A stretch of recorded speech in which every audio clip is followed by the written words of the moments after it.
ভাবুন তো, মাসে ৬,২৫০ টাকা বেতন, আর হঠাৎ একদিন সরকার জানিয়ে দিল আগামী ১ আগস্ট থেকে সেই বেতন বেড়ে যাবে ১১,২৫০ টাকা। শুধু তাই নয়, আরও বাড়বে মোট আয়। এই খবরটা শুনে নিশ্চয়ই অনেক আশাকর্মী আর অঙ্গনারী কর্মীর মুখে আজ হাসি ফুটেছে। কিন্তু কারা এই সুবিধা পাবেন, কত টাকা বাড়ছে আর কবে থেকে কার্যকর হবে, চলুন পুরো বিষয়টা খুব সহজ ভাষায় জেনে নেওয়া যাক। নমস্কার, আপনি দেখছেন বার্তা ২৪ ঘন্টা। রাজ্যের লক্ষ লক্ষ আশাকর্মী, অঙ্গনারী কর্মী এবং অঙ্গনারী সহায়িকাদের জন্য বড় ঘোষণা করেছে রাজ্য সরকার। সরকারি বিজ্ঞপ্তি অনুযায়ী আগামী ১ আগস্ট ২০২৬ থেকে নতুন বেতন কার্যকর হবে। সবচেয়ে বড় সুখবর এসেছে আশাকর্মীদের জন্য। এতদিন তারা মাসে ৬,২৫০ টাকা নির্দিষ্ট সাম্মানিক পেতেন। এবার সেই টাকার সঙ্গে এক লাফে আরও ৫,০০০ টাকা যোগ হচ্ছে।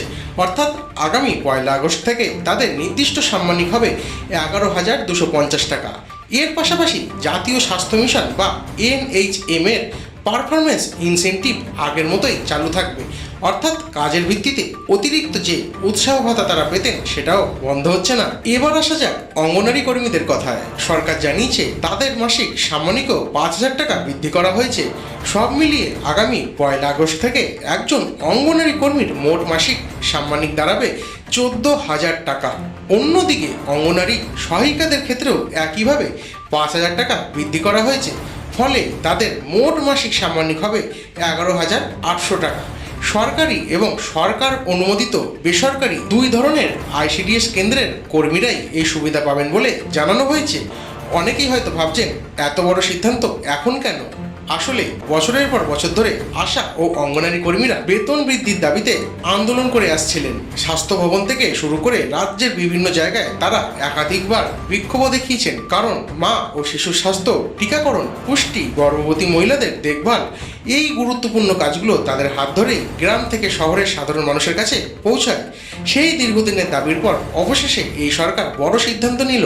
সরকারের দাবি, রাজ্য অর্থ দপ্তরের অনুমোদনের পর রাজ্যপালও এই প্রস্তাবে সম্মতি দিয়েছেন।